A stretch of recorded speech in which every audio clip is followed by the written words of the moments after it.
Muito bem, voltamos ao julgamento. Após esse intervalo, tivemos problema de conexão. A relatoria do conselheiro Evandro, ainda no processo que ele estava relatando, o item 133, construtora escala. Por favor, Evandro. Então, a questão discutida é que esses três documentos aí que ele apresentou comprovariam o crédito. Eu entendi que não. Confesso que posso ter sido rigoroso, eu queria o restante do LALU, eu queria uma demonstração o documento contábil que desse a demonstração da receita dele. Né? Então, para mim, não é suficiente. Mas também eu não me sinto inconfortável em deferir, porque é um indício de prova. Então, a solução que eu adotei... Ciccone, está aí? Ciccone caiu? Está aí? Não estou te ouvindo, Ciccone. Ele está mudo lá. Eu estou aqui, sim, pode continuar. Ah, tá. Então, a solução que eu adotei foi a do parecer COSIT, já que teve uma DIPJ retificadora, teve uma DCTF retificadora, teve alguns elementos contábeis apresentados, eu estou encaminhando para a unidade para que ela faça essa verificação. Agora, sintam-se à vontade para olhar para esses documentos aí. Espera um pouquinho, você está mandando para aqueles analistas os documentos, aquele acordo típico que a gente faz, devolve lá sem análise para que eles façam lá, é isso? Isso.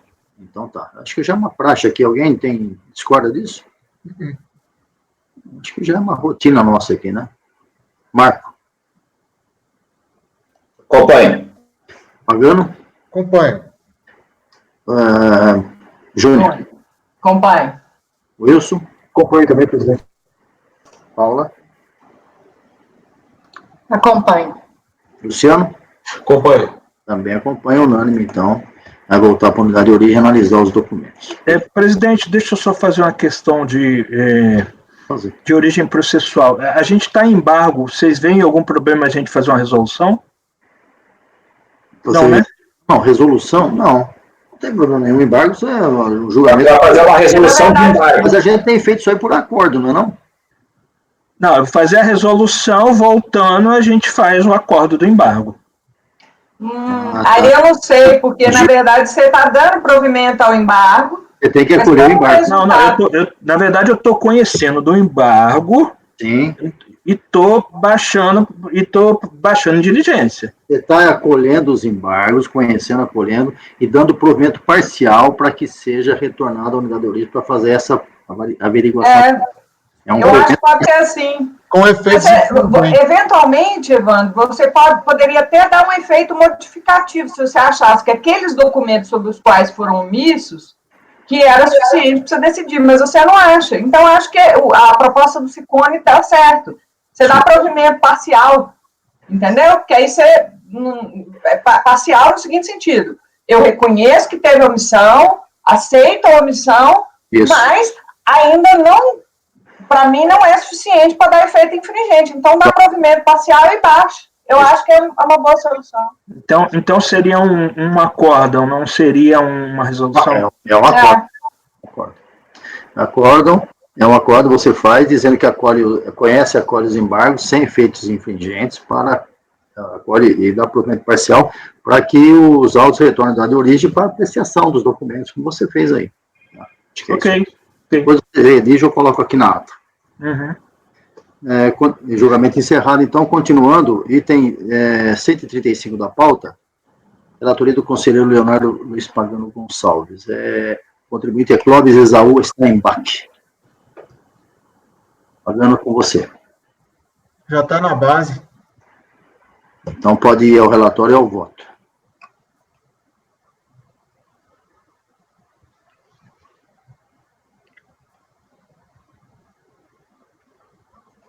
Trata-se de recurso voluntário, interposto face ao acordo feito pela DRJ, que decidiu julgar improcedente a manifestação de conformidade por entender que a recorrente não poderia ter apresentado pedido de restituição em papel, sendo que a IN 900 de 2008 e a IN 1330 de 2012 determina que o pedido deve ser apresentado no sistema PERDComp. Eu vou direto ao voto, tá, presidente?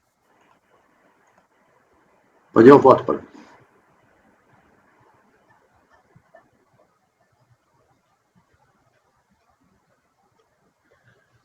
Recurso é tempestivo e possui os requisitos previstos na legislação, motivos pelos quais o admito. A matéria a ser discutida nos autos é referente à discussão da necessidade ou não da apresentação do pedido de restituição por meio do sistema eletrônico PERDCOMP. A recorrente alegou que, por alguns problemas no sistema do PERDCOMP, não conseguiu apresentar o pedido de restituição de forma eletrônica e, por isso, protocolou o pedido em papel. Entretanto, não apresentou qualquer documento que demonstre a impossibilidade de apresentar o pedido de restituição pelo sistema PERDCOMP. Pois bem, o parágrafo 3º da IN 900/2008 determina que o pedido feito em papel só pode ser feito no caso de ocorrer problema no sistema PERDCOMP. Para isso, seria necessário que a recorrente comprovasse nos autos que o sistema PERDCOMP encontrava-se com problema no momento em que foi apresentado seu pedido de restituição. E, por isso, se utilizou do pedido feito em papel nos termos do parágrafo 2º da mesma IN 900/2008. Entretanto, a recorrente não traz qualquer prova nos autos de que o sistema PERDCOMP estava com problema no momento em que foi apresentar seu pedido de restituição. Sendo assim, conforme o artigo 111 da IN 1330, que aqui está errado o número, de 2012, quando o contribuinte não utilizar o sistema de PERDCOMP, se apresentar prova de sua impossibilidade, seu pedido de restituição será sumariamente indeferido. De resto, eu adoto os fundamentos do acórdão recorrido. Deixa eu analisar mais uma coisa que eu preciso falar aqui para vocês. Só isso, presidente. A questão é o seguinte, ele alega a impossibilidade de apresentação do pedido feito por meio do sistema, né, do PERDCOMP, e apresentou em papel. É só isso? Pagando?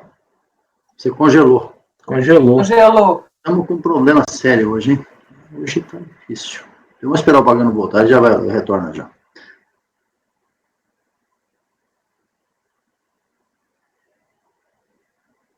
Estamos te aguardando, Pagano.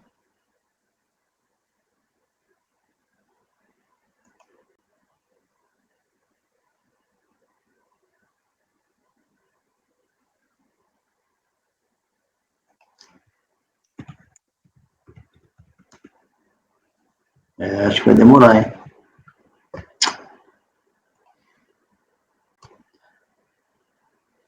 Tem alguma mensagem dele aí?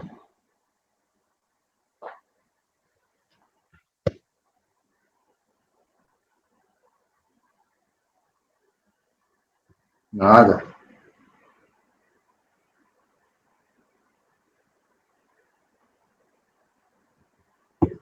Acho que ele vai voltar agora, vamos ver.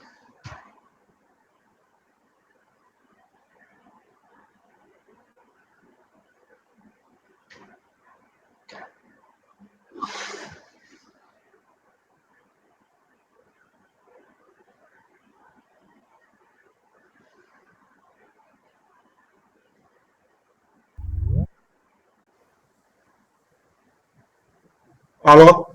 Oi, Pagano, voltou. Agora quem saiu foi o Luciano, né?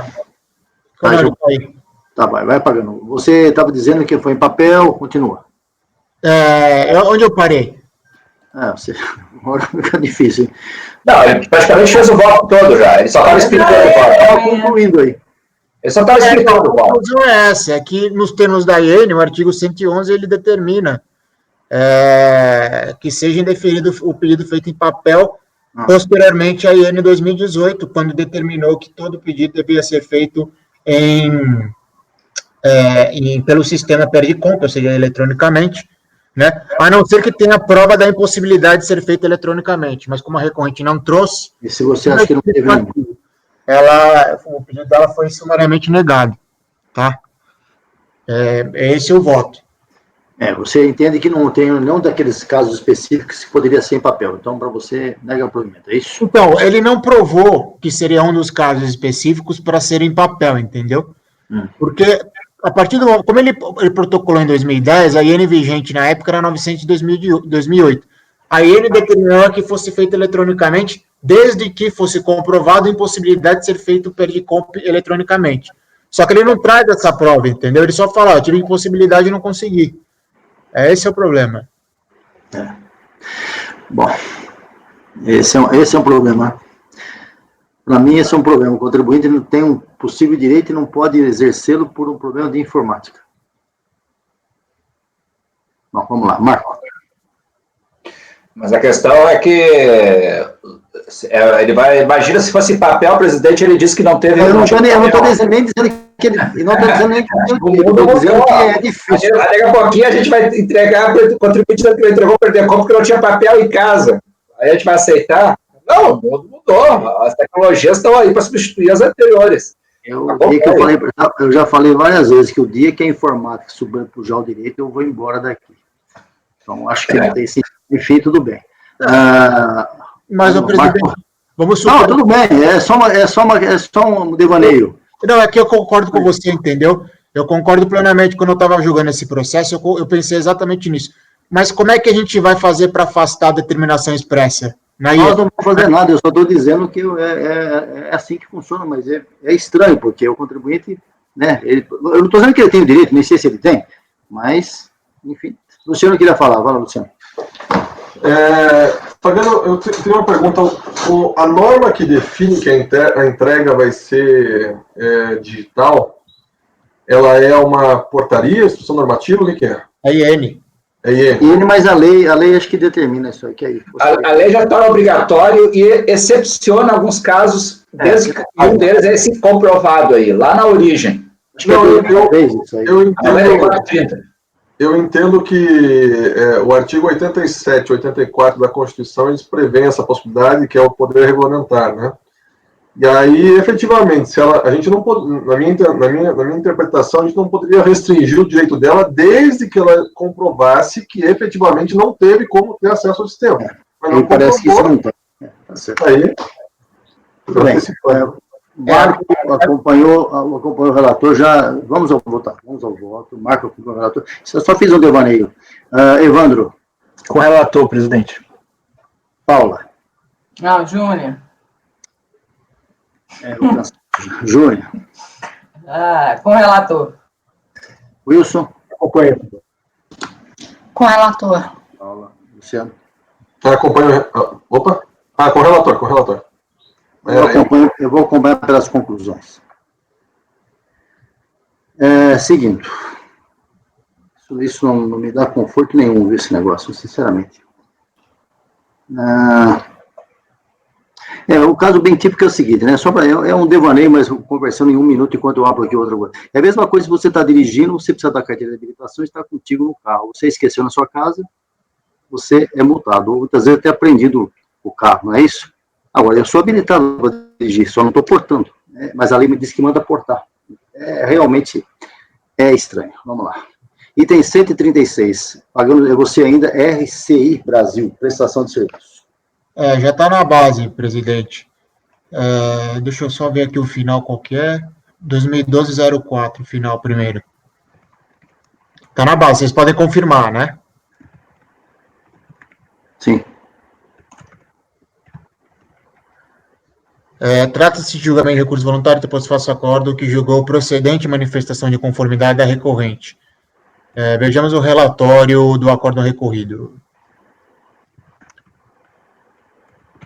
Aqui é o seguinte, presidente, é pedido de compensação, né, de saldo negativo composto por estimativa compensada com saldo negativo de período anterior, tá? Então, nós temos todas essas compensações aqui, que está bem no início do meu relatório, e ele pretende fazer essas compensações com saldo negativo composto por estimativa compensada de período anterior do ano 2004. Tá? O despacho decisório, ele negou provimento, ele não reconheceu o crédito, por entender que as estimativas não tinham certeza e liquidez, né? A DRJ foi no mesmo sentido, por entender também que os processos ainda não haviam sido julgados, e alguns processos que haviam sido julgados, as compensações não haviam sido homologadas. Então, a DRJ entendeu que não havia certeza e liquidez do crédito também. Manifestação de conformidade, ela interpôs recurso voluntário, repisando os mesmos argumentos de defesa, dizendo que não, que ela teria direito sim ao crédito. Bom, relativamente a isso, eu prefiro ir direto ao voto, que lá eu vou esmiuçar melhor. Posso ao voto, presidente. Pode ir? Pode, né? Perfeitamente, pode O custo voluntário é tempestivo e por isso eu admito, tá? Inicialmente, entendo importante destacar que o despacho decisório acordo recorrido reconheceram em R-fonte no importe de 52 mil, o valor de 27.483,51 de RPJ pago por estimativas, e a parte do crédito de compensação de estimativa com saldo negativo de período anterior no importe de 14 mil, deixando de reconhecer o restante do crédito de estimativas compensado com saldo negativo de período anterior, por entender que as compensações analisadas em outros processos não tinham sido homologadas. Assim, o presente processo encontra-se dependendo do julgamento dos processos que tratam das compensações abaixo indicadas, onde estão julgando as compensações das estimativas com saldo negativo de período anterior, que compõe o saldo negativo de RPJ do ano calendário de 2004, que se pretende compensar com os débitos indicados nas DICOMPs dos autos do processo em epígrafe. Tá? Então, aqui são as DICOMPs que já foram analisadas, tá? Que compõem o saldo negativo, são as estimativas que estão sendo compensadas com saldo negativo de período anterior. Alguns do ano calendário de 2003, ou 2002, tá? E que compuseram o nosso saldo negativo do ano calendário de 2004. Algumas das descompos acima indicadas não foram objeto de decisão administrativa definitiva, uma vez que aguarda o julgamento ou pela DRJ ou pelo CARF, acerca das manifestações de conformidade e recursos apresentados nos processos acima indicados. Presidente, eu preciso ler meu voto ou vocês já sabem qual é o voto, o estilo do meu voto? Aqui eu estou aplicando a COSIT, né, 2 de 2018, Sim. E eu vou dar provimento. A gente discutiu já esse mês mesmo, nós já discutimos, e o voto do Evandro, que acho que foi vencedor, né, nesse mês, ele foi pelo sobrestamento, tá? Faz a parte conclusiva do voto aí para isso. Você quer que eu leia o voto inteiro de novo? Eu li mês passado, posso ler de novo? Eu já li várias vezes. Vai que alguém esqueceu. Tá bom, o Wilson não estava aqui no mês passado, mas leia rapidamente. Não, acho que não é necessário, viu, presidente? Não é necessário, Wilson? Então, tudo bem. Então, vamos lá. Sua proposta final. Então, a minha proposta final é o seguinte, eu vou lá na última folha, né, que eu vou olhar os 3 últimos parágrafos, pelo menos para lembrar que pode ter alguma coisa diferente aqui, tá? Assim, admitir a possibilidade de redução do saldo negativo pleiteado, mesmo que ante a possível decisão definitiva que não homologue as estimativas compensadas, implicará na ilegal cobrança e duplicidade de um mesmo crédito tributário, razão pela qual o acordo recorrido de parte decisório... Tá todo mundo ouvindo? Sim, estou ouvindo. Sim. Devem ser reformados. Para reconhecer o restante do saldo negativo de RPJ de 2004 pleiteado, composto pelas compensações das estimativas com saldo negativo de período anterior, dos meses dos meses de parte de abril, julho, agosto, outubro e novembro do próprio ano calendário, no importe de 47 mil. Ou seja, eu estou tirando aqui os 123 mil reconhecidos, menos os 14 mil da compensação da estimativa de abril, que ela foi em parte reconhecida pela DRF, menos os 52, menos os 8 relativas de compras canceladas, que fica 47.447,20. Tá? Para que não reste dúvida, voltando à primeira página, presidente, novamente, do meu voto, onde eu colacionei as de comps, vocês vão notar que a de comp de janeiro e a de março, né, que compensou as estimativas de janeiro e de março, ela foi cancelada. Então, essas duas eu estou excluindo do meu voto, porque ele está dizendo que efetuou o pagamento, e tem os dados realmente que efetuaram o pagamento. Mas isso eu estou deixando para a DRJ analisar, tá? Na hora que ela for analisar a compensação. O resto das estimativas que as compensações estão ativas, cujos quais ainda estão em processo ativo, eu estou aplicando o entendimento da COSIT, tá? Então, assim, quanto às de compras canceladas relativas às compensações estimativas de janeiro e março de 2004, cuja recorrente alega que as pagou por meio de DARF no importe de 52,8 mil, entendo que no momento da execução do acórdão ou por ocasião da cobrança dos débitos, a recorrente poderá pedir o abatimento desses valores, pois neste momento não consta nos autos os dados relativos a esses pagamentos que diz ter feito. Desta forma, voto por conhecer o recurso voluntário e dar parcial provimento para reconhecer o crédito complementar relativo à estimativa compensada com saldo negativo de período anterior no valor de 47.447 477,20 e homologar as compensações até o limite do crédito reconhecido e disponível para compensação. É como eu voto. Agora tem mais um processo dessa empresa, é a mesma coisa? Mesmo É igual, é o mesmo estilo. Tá bom, ok. Discussões abertas, debates abertos, quem quiser se manifestar, senão eu vou colher os votos. Já tinha levantado a mão aqui. Um de cada vez. O Evandro. Levantei a mão há 10 minutos, Evandro. Você. Isso é boicote. Deixa o Marco lá as contas, senão ele vai ficar... Tá bom, Marco, vai você. Você já fala demais. Eu falo pouco. Aqui criou uma situação curiosa. Essas decompes aí de estimativas, o processo delas já foi transitado em julgado desfavorável ao contribuinte. Eu achei interessante que a DRJ negou a homologação, não homologou, e o contribuinte tomou ciência e não fez nada. E aí a DRJ, a unidade mandou para arquivo, ou seja, aí a gente não sabe se o débito está confessado do DCTF para cobrar, não sabe nada. Então, nós estamos numa situação bem mais peculiar aqui do que... Não tem peculiaridade, não, Marcos. Sabe por quê? Porque a estimativa está confessada. As compensações... Mas esse decompe, a gente não sabe se o débito confessado do decompe também está confessado do DCTF. E essa decompe aí não foi para cobrança. A gente não sabe. Isso é independente do parecer. O próprio parecer falar disso. Aí quem vai ter que cobrar vai ser a PGFN. Não, nesse caso, se as decompes lá não foram homologadas, já chegou ao final, tem que negar. Não, senhor, o parecer é exatamente isso. Se negando ou dando provimento na homologação, tanto faz, porque ela vai ser cobrada depois em procedimento à parte, ou pela Procuradoria ou pela Receita. Isso tanto faz. O próprio parecer da Receita Federal vai nesse sentido, é que vocês não concordam, mas se ela não foi homologada ou homologada, para o parecer tanto faz. Não, nesse caso, se eu já tenho o resultado definitivo, aliás, eu não sei, o problema é que eu não sei como é que está lá, como o Marco falou. A questão é o seguinte, a cobrança de estimativa, em dívida ativa, ela oscilou, o Evandro até comentou isso no voto dela, oscilou ao longo dos anos. Então, teve anos que havia o entendimento, por favor, deixa eu falar agora, havia anos que o entendimento era de que cobrava-se, outros anos não, teria que estar em DCTF.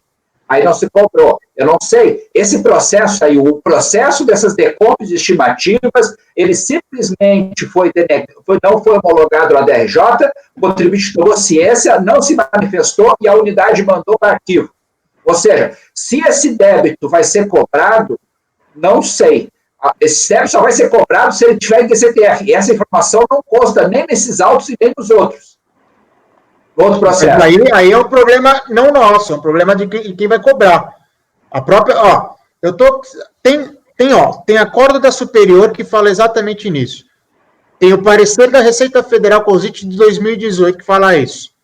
Tem a portaria, né, e o parecer da PGFN que fala exatamente isso, que vai ser cobrada por ela em execução fiscal. Então, assim, a parte interessada, a Receita fala uma coisa, a Câmara Superior falou a mesma coisa. E a PGFN, quem é o advogado da parte interessada, também fala isso. Então, eu só aplico os 3 entes. Parecer e acordo. É isso que eu estou fazendo no meu acordo. Vocês podem não concordar, como eu falei com o Evandro. Só que isso já é decidido, já foi analisado e a própria parte falou, olha, não é para glosar. Não pode pedir de fazer parte do saldo negativo, porque eu vou cobrar as estimativas em procedimento à parte. É isso que eles estão falando. Não é uma pergunta, aqui é até uma pergunta para a gente pensar, né? Quando a gente vê as compensações nos processos que não são homologados, logo a gente vê que vem uma carta de cobrança da Fazenda para que o contribuinte pague aquele valor que estava sendo compensado e que não foi homologado. Então, eu acho que o Leonardo, nesse ponto aí, ele tem razão. Se existe uma decompe e ela não foi homologada, certamente aquele valor que estava querendo ser compensado vai ser lançado. E aí vai ser até, inclusive, dentro do mesmo processo. A gente vai ver, depois vem a carta de cobrança. Foi o caso daquele contribuinte que não quis compensar, ele não interpôs recurso voluntário, ficou sabendo do acórdão de manifestação de inconformidade quando vem a carta de cobrança. Então, a cobrança daquela homologação não compensada, daquela compensação não homologada, desculpe, ela vem, e ela vem no processo. Então, eu acho que o Leonardo tem razão nesse sentido. Viu, Paulo? Muito bem, nós estamos numa situação... Na verdade, não sou eu que estou falando, quem está falando é a Receita Federal, a PGFN, e a Câmara Superior adotou essa tese, entendeu? Por isso que eu estou falando. Não, claro, e a gente vê que na prática isso acontece. A gente teve um caso aqui agora que a gente viu como que funciona. É um outro processo, né? A cobrança. Pagando, esses dois processos são iguaizinhos. Tá dizendo... São idênticos. Aí eu vou pedir votação, então vamos ver o que acontece. Porque vocês dois não vão bater. Eu estou vendo vocês 4 aqui do lado, um do outro. Daqui a pouco vocês passam de um quadrinho para o outro para ficar discutindo mais perto. E não vão chegar a conclusão nenhuma. Então, Marco, o Pagano está dando provimento parcial para reconhecer esse direito creditório e a compensação, e homologando as compensações. Nos dois processos. Eu acho assim, que não tem nenhum sentido sobrestar, tá? Não há necessidade de sobrestar. Eu estava olhando aqui... Tem sentido pedir vista para olhar melhor. Não, eu já defini minha posição. Já vou explicar. Não tem nenhum sentido.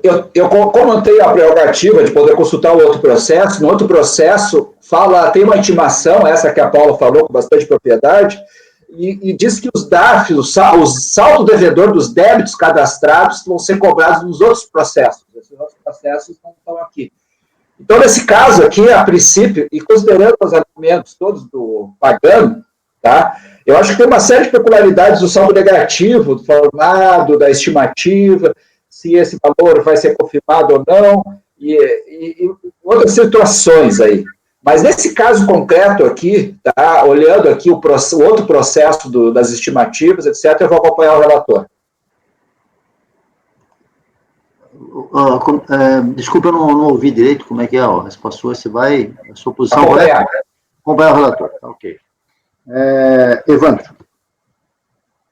Também não ouvi, tá? O seu microfone está fechado. Não entendi, Marco. Você vai acompanhar o relator, é? Vou. Por quê? Não entendi.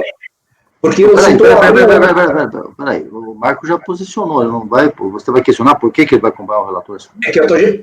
não sei. Já está. No processo... Se tu pode não? Estou colhendo o voto já, né? Os debates já começaram. Posso falar, presidente? O pau que bate em Chico, bate em Francisco, da mesma forma que eu não deixo. Em outras situações, não é certo. Tá bom, eu vou querer vista esse processo. Ponto. Feito. Os dois, né? Vista aberta ao conselheiro. Eu iria pedir, mas já pediu antes, tudo bem. Vista concedida ao conselheiro Evandro. Os dois processos, ok? Volta na próxima oportunidade, o mês que vem. Continuando, tem um processo agora que é meu. Não é meu, não. É do Luciano. Deixa eu ver quem é o próximo aqui. Não, Pagano, esqueceu ainda. Não é o Luciano mesmo. Não, o Pagano ainda tem o seu UPS-SCS, é isso mesmo, né? UPS-SCS, Transportes. Item 138. É seu, Pagano? Então pode ir.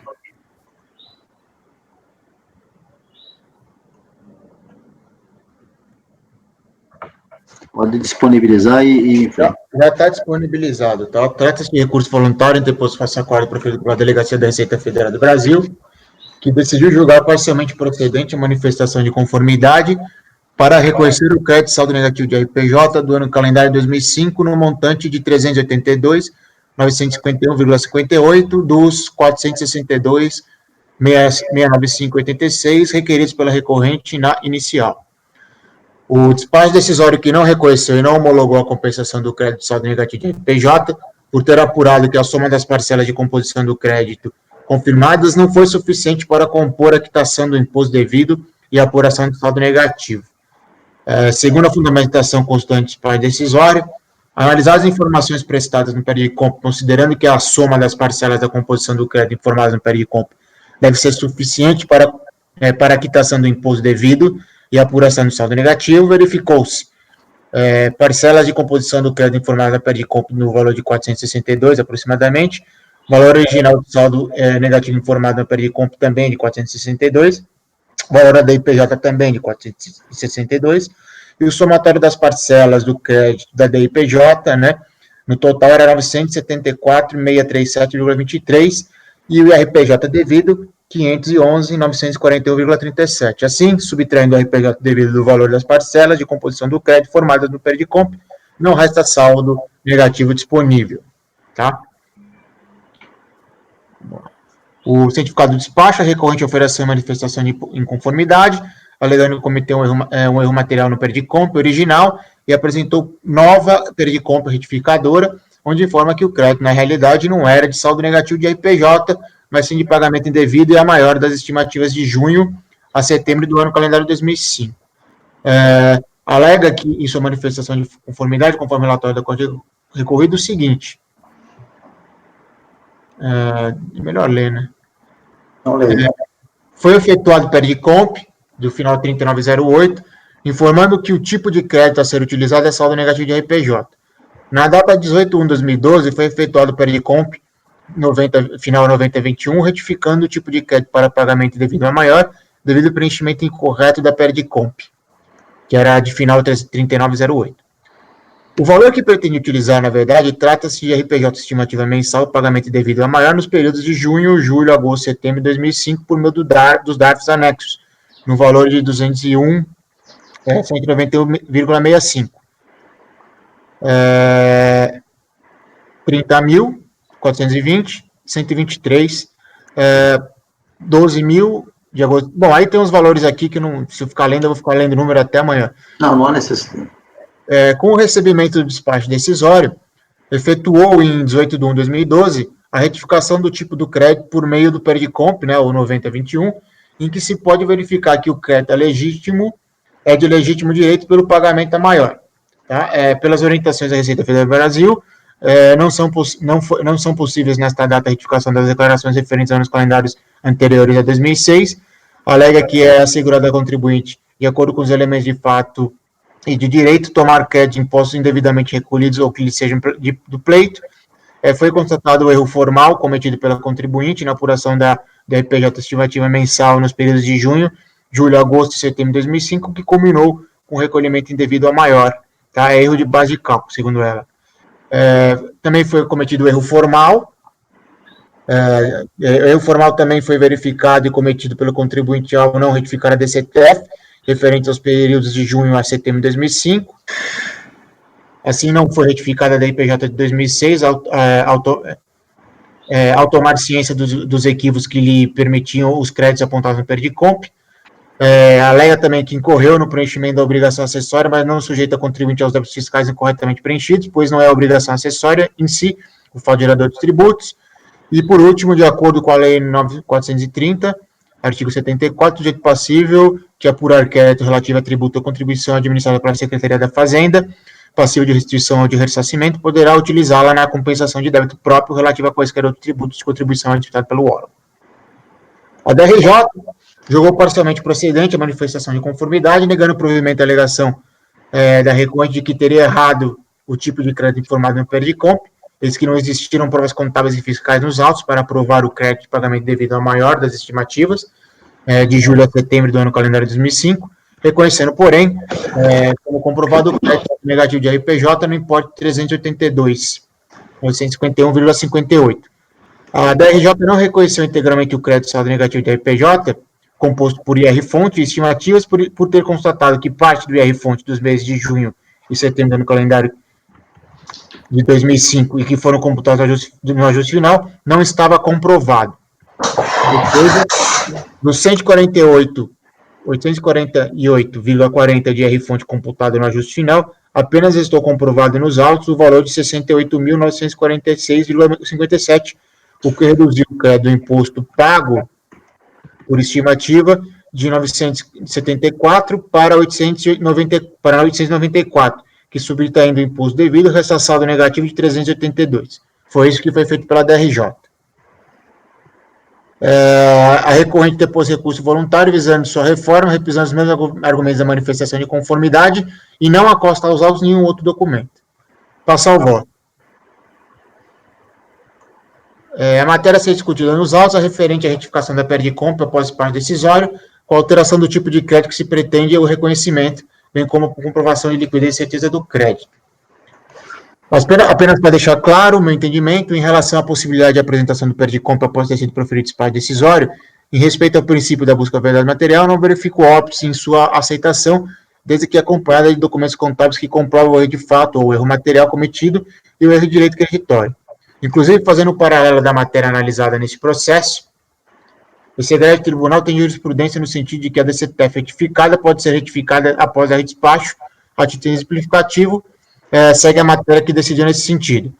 Aqui eu estou aplicando a matéria de possibilidade de retificação da DCTF.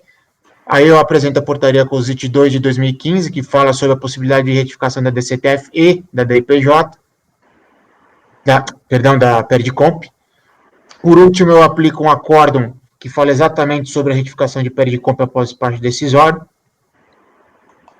E aí eu passo ao meu voto, para explicar melhor. Sendo assim, não verifico óbice legal em aceitar a retificação da PERDICOMP após ter sido proferido o RDSPAR decisório, desde que apresentar os documentos contábeis e fiscais para comprovar o erro de fato cometido no preenchimento do documento. Entretanto, como a recorrente não trouxe aos autos, nem junto ao recurso voluntário, documentos contábeis fiscais que demonstram que provavelmente cometeu o erro ao indicar na PERDICOMP o crédito saldo negativo de RPJ, bem como provas para comprovar a liquidez e certeza do crédito e pagamento devido ao maior das estimativas de julho a setembro do ano calendário 2005, entendo que o recurso não deve ser provido, devendo ser mantido o acordo recolhido em seus termos. Ou seja, não existe nos autos provas de que a recorrente teria se equivocado ao indicar na PERDICOMP original o crédito saldo negativo de RPJ, e também não tem provas nos autos para comprovar a liquidez, certeza e existência do crédito de pagamento indevido à maior das estimativas, dito como certo pela recorrente, indicado na PERDICOMP retificadora. Desta forma, não verifico outra alternativa senão manter o acordo recorrido em seus termos.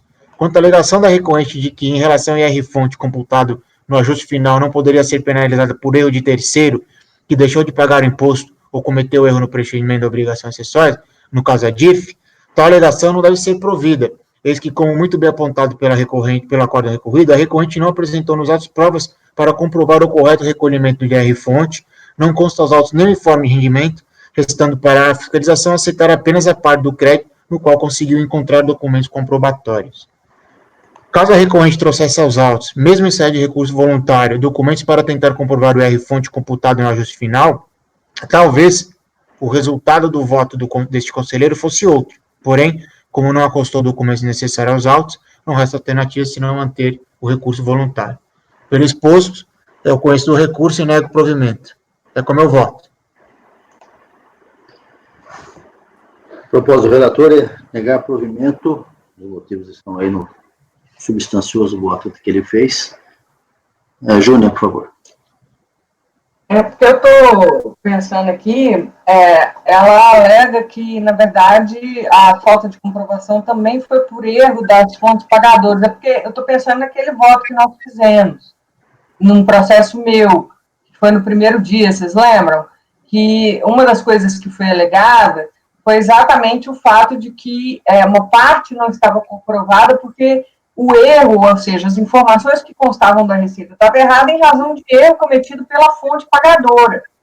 E, naquele caso, a solução foi baixar em diligência, né? Porque ela está alegando o erro aí, não está pagando. Ela alegou que foi o erro do terceiro, Zé. Sim, pode ser que não, mas como naquele... É claro que isso não exime de trazer, eventualmente, documentos para tentar demonstrar o erro ou o valor do imposto de renda fonte. Mas o que eu acho é que, se de fato o erro foi da fonte pagadora, ela não tem como... Ela não tem a possibilidade de verificar isso, entendeu? Ela realmente não tem. Posso falar? Pode.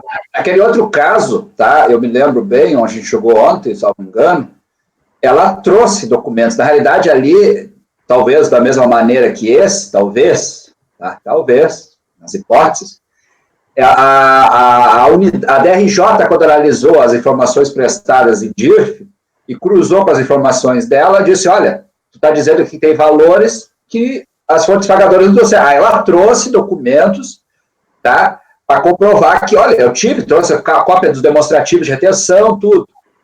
Nesse caso, a gente baixou em diligência por causa disso, porque ela trouxe para contrapor a falta de informação das fontes pagadoras. E o contribuinte tem como contrapor isso, porque ele tem um demonstrativo de retenção, ele tem a contabilização dessas retenções, tá? Então, se ele trouxer isso, aí a gente pode até entender, se ele trouxer, por exemplo, pode ter nota fiscal, a retenção de nota fiscal, se for o caso, Então, ele tem como provar que há essa divergência. Tá? Então, se a DRJ, que geralmente aparece essa memória de cálculo para ele, diz, olha, as tuas fontes em DIRF são tanto. Aí ele chega e diz, não, está errado. Não, peraí, está errado por quê? Tu tem que trazer, demonstrar aquele caso de onde nós baixamos, porque o contribuinte trouxe os demonstrativos de retenção que não estavam registrados em DIRF nos sistemas da Receita. E aí, por isso que a gente baixou. Então, e ele trouxe nesse caso? Não sei. Ele não trouxe prova, né? As provas que foram trazidas por ele, de comprovante de pagamento e retenção de R-fonte, a DRJ aceitou parcialmente. O que ele não conseguiu provar, ela não aceitou. Entendeu? Por isso que eu ponho, se ele tivesse trazido aqui em forma Presidente, pode falar. Eu quero vista, pode ser? Pode, claro, vamos ter que colher os votos primeiro. Proposta do relator negar provimento, Marco Rogério. Acompanho. Conselheiro Evandro. Acompanho o relator. Vista concedida, conselheira Júlia. Continuando. Luciano, item 139. Pode ser? Luciano? Microfone. Sim, presidente, pode. É o item 139, Luciano, é São Martinho S.A. Depois faremos uma fala de 5 minutos. Presidente, nós não fizemos o 130 ainda, só para lhe avisar. Então, depois fazemos, não tem problema. Tá bom. 139, então, São Martinho. Deixa eu só abrir aqui a minha... Aí.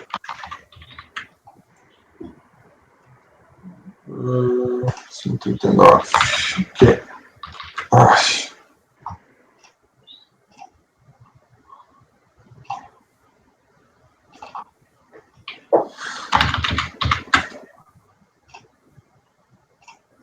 Aí. Bom, recurso voluntário interposto em face de decisão da RJ que manteve parte do crédito tributário. Foi lavrado um auto de infração em virtude de compensação não homologada. A multa foi do valor de 50%. Aquela multa, né, que prevista lá no parágrafo 15 ou 17, se não me engano, do artigo 74 do 9430. O contribuinte apresentou impugnação, basicamente ele requereu e alegou. A reunião dos processos em apenas um, né, tanto que trata da discussão a respeito da compensação e desse que trata da multa, né, nós estamos trabalhando a multa aqui, do auto de infração. Esse nosso processo tem objeto para auto de infração. Afronta ao contraditório para a defesa, bem como o direito de petição aos poderes públicos. Os tribunais já emanam decisões pelo afastamento da multa. A multa penaliza desproporcionalmente a impugnante. Não restou comprovada a insubsistência dos pés de compras, requereu a suspensão do crédito e julgamento em conjunto deste com o processo número 10.840.90.1469, 2011-91, que discute a compensação. Requer também que seja anulado o auto de infração. A DRJ optou julgou procedente em parte a impugnação, basicamente com os seguintes fundamentos. A multa isolada aplicada no caso de não homologação está legítima, né? Tem previsão legal para isso. É possível aplicar a multa antes do término da discussão administrativa. Ela não tem competência para analisar a questão constitucional. Apenas o trânsito em julgado de recursos repetitivos de repercussão geral podem trazer efeitos para as decisões administrativas. Como havia sido como havia sido reconhecido parcialmente o direito creditório no outro processo, já tinha sido julgado pela DRJ, né, por outra DRJ, então foi reduzida proporcionalmente a multa. Por isso que houve procedência parcial, né, na impugnação nesse presente processo. Aí o contribuinte apresentou recurso voluntário. Ele alega a legitimidade dos créditos para compensação, como será comprovado no outro processo. Alega que não houve má-fé. A multa não traz em seu antecedente normativo conduta ilícita, portanto, não poderia ser o requerente punido. Não ocorreu nem fraude, nem dolo, apenas direito de petição, constitucionalmente protegido.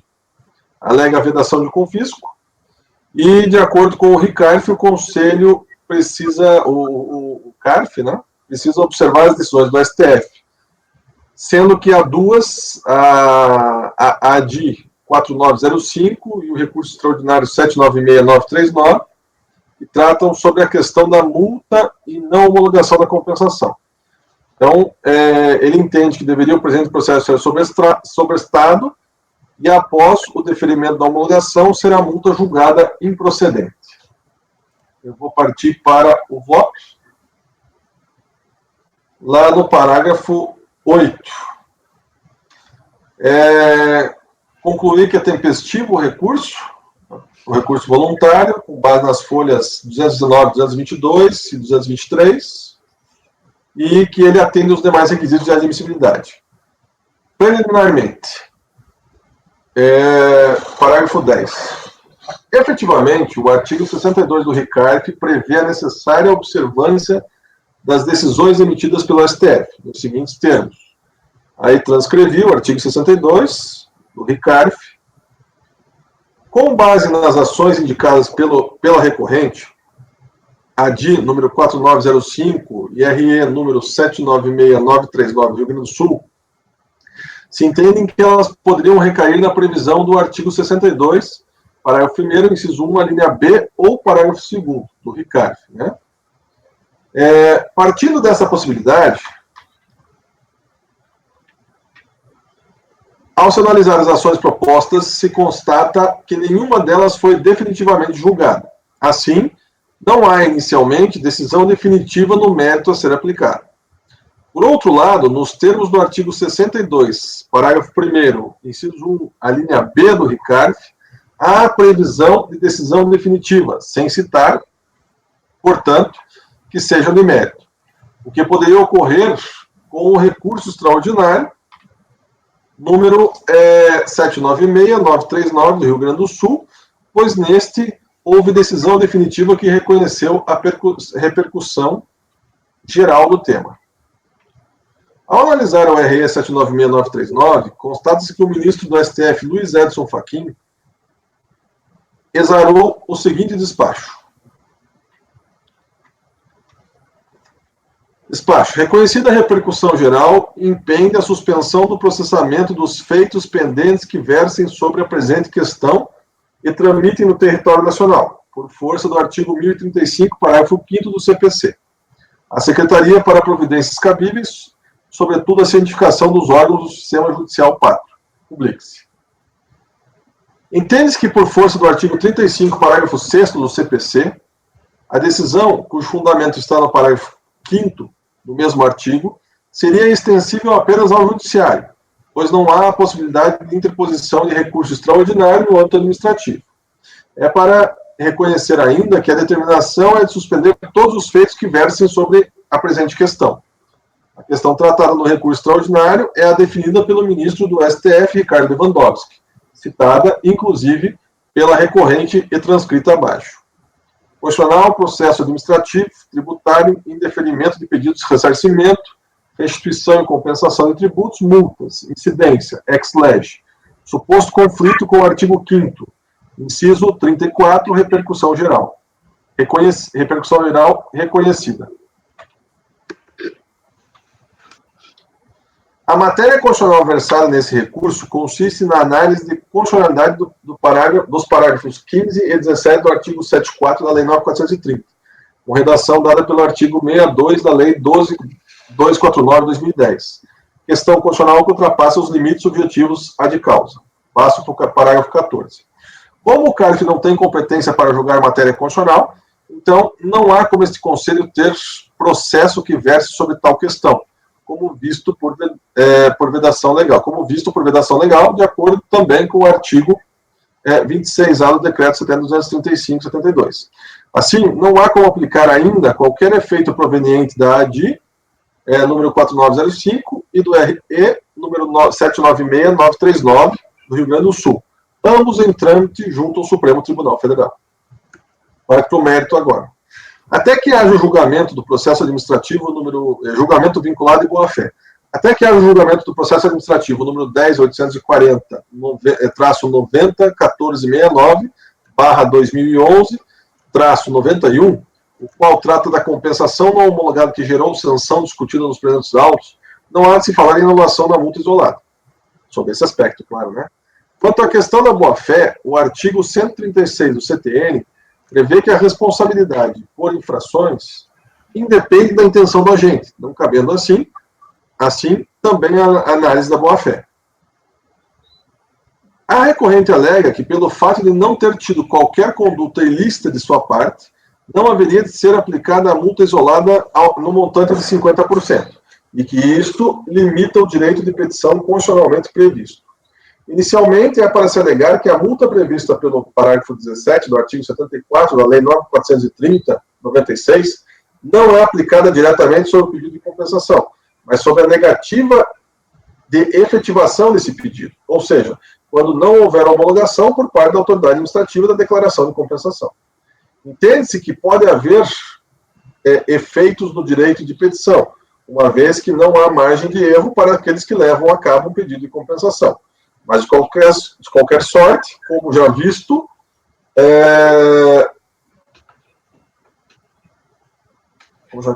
não há como proceder à análise de constitucionalidade em âmbito administrativo, permanecendo o dispositivo em vigor. Deve este Conselho aplicá-lo. Superada a questão de análise de direito constitucional, constata-se na argumentação da recorrente um pressuposto implícito que haveria diferença entre punição de atos lícitos e ilícitos, sendo que os atos lícitos não seriam puníveis. Entende-se que não procede tal argumentação, pois todo ato punível é ilícito, em sentido amplo. O que define se o ato é punível ou não é a lei. Sendo a conduta punível, então, consequentemente, ela será ilícita, no sentido de que infringe a lei, ou seja, contrária à lei.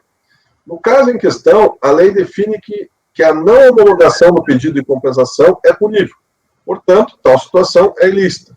Frise-se em sentido amplo e indicado anteriormente. Não há, portanto, de se alegar que não há previsão de ilicitude no antecedente normativo da multa isolada, já que a lei a prevê. Há ainda de se destacar que o aprofundamento dessa linha argumentativa da recorrente induz à conclusão de que a Constituição não permite que se puna a conduta de negativa de um pedido feito ao poder público, o que novamente conduz à análise de constitucionalidade da lei, e o que, novamente se ressalta, não pode ser feito por esse Conselho. Assim, não devem tais argumentos ser acolhidos. O mesmo se aplica à alegação de ilegalidade da multa, assim argumentou a contribuinte. Eu coloquei tal argumento ali. Tal ilegalidade estaria fundada na boa-fé, a qual já foi rechaçada pela indicação acima da responsabilidade prevista no artigo 136 do CTN e do direito de petição, que é constitucionalmente defendido. Como antes mencionado, não compete a esse Conselho Administrativo de Recursos Fiscais a análise de constitucionalidade das leis. Além do artigo 26A, eu estou falando agora do efeito confiscatório, no parágrafo 24. Além do artigo 26A do decreto... Luciano, acho que essa parte podemos passar, né? Então, passar essa parte. O efeito confiscatório a gente já conhece bem. Perfeito. Aí ele alega sustentação oral. Eu disse também que ele tem direito, desde que eu observe os procedimentos, né, previstos na legislação de regência. Na conclusão, eu conheço o recurso voluntário para depois de superar o liminar no mérito legal provimento. Bom, propósito do conselheiro, conhecer do recurso e negar provimento em matéria de mérito. Votando, Marco. Acompanhe, presidente. Pagano. Eu acompanho. Evandro. Acompanhe, relator. Júnior. Acompanhe. Paula. Wilson. Acompanhe, relator, presidente. Paula. Com o relator. Também acompanho, então, por unanimidade, negado o provimento. Intervalo de 3 minutos e 30 segundos. Janaíne.